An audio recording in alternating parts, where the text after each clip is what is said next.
But I want to take us back in time before the European.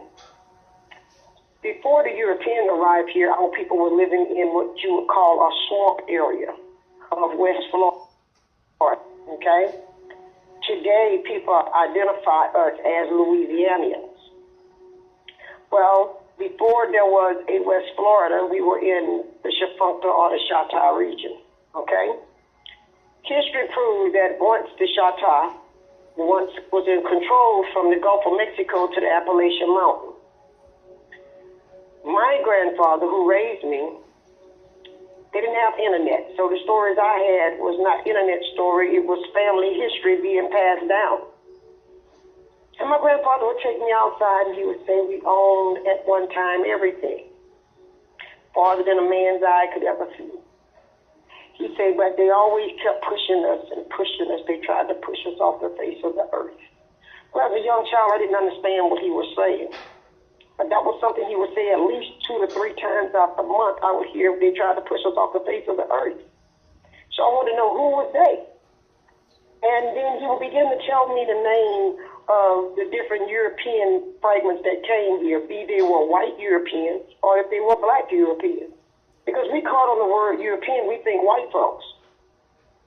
And in my village, our old people didn't teach us European meant white people, okay? European meant the people who came from the European countries to our land. So what I would like to talk about today, so that your listeners can be Googling while we're talking, okay? Because this day and time we can use technology that I didn't have when my grandfather was talking to me, and we can get a clearer picture. But back then, what we doing with Googling far exceed what my grandfather was able to do to an extent. But he was able to draw a picture in my mind that's still with me today, and I'm 55 years old, but I still can see that picture and that image.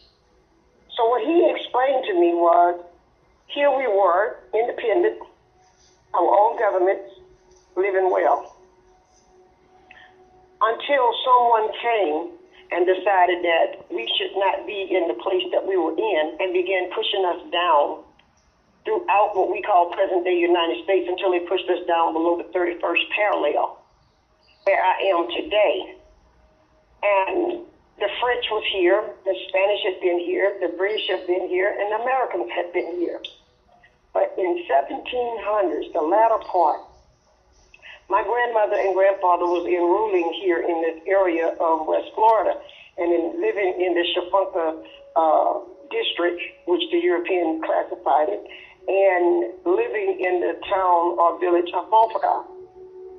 What the Europeans was able to do is begin early changing names.